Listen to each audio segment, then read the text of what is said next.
Common nonsense. Common nonsense this week. The myth of vitamin C. Why does everyone... I've taken the vitamin C supplements in the past. A lot of people take them. Does it do anything? Well, it doesn't do nothing, but it sure doesn't do what people have been told. And one of the reasons for this is because of one dude, Linus Pauling, who was a Nobel Prize winner in chemistry. He identified sickle cell anemia as a molecular disease, elucidated some of the most common protein structures, revolutionized our understanding of primate evolution. But he wrote a book about vitamin C. It turns out to be all wrong. In 1970, he wrote a book called Vitamin C and the Common Cold, claiming that vitamin C cures colds and can keep you from getting sick and might even cure things such as cancer or leprosy, heart disease, all kinds of crazy things. Nope. This has been studied since. Vitamin C does not cure cancer.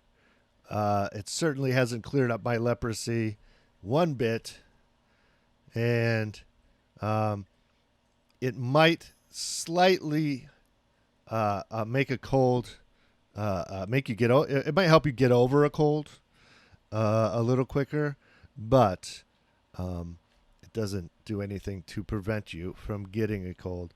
And it says here that regular usage might shorten the duration of your cold, but not when taken after the onset. So if you have to take vitamin C before you get a cold, and it might make a little difference. But here's the thing. Most people get enough vitamin C in your diet, okay? If you eat your fruit and veg, if you have a little juice now and then, it's in a lot of foods. You probably don't need a supplement. Unless your doctor tells you need a vitamin C supplement, you probably don't need a supplement. Most vitamin C will mostly have no effect on your health, and you basically are going to pee it out.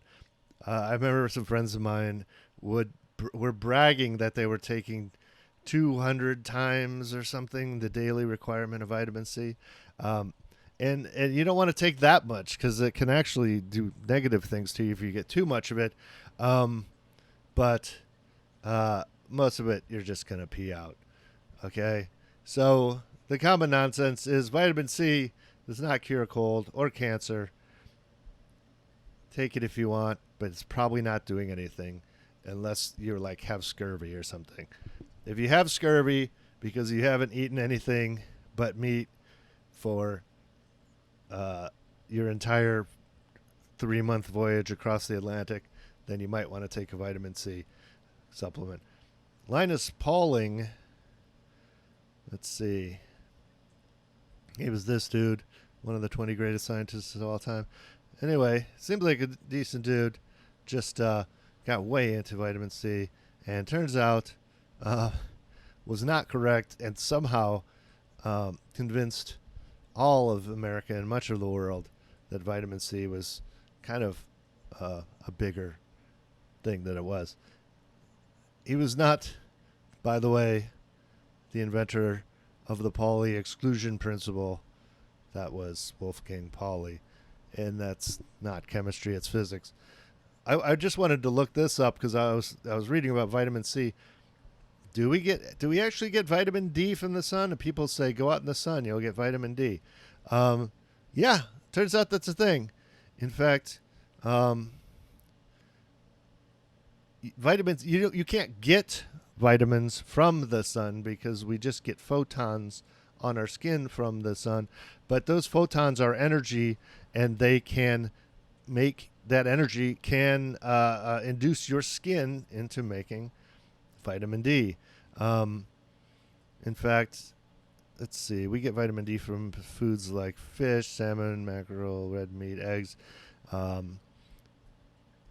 but you only have to spend a few minutes in the sun. It says regular, just normal amounts of sunlight gets you all the vitamin D you need. So this doesn't mean you need to lay out in the sun and you're going to get you're going to become a vitamin D superhero.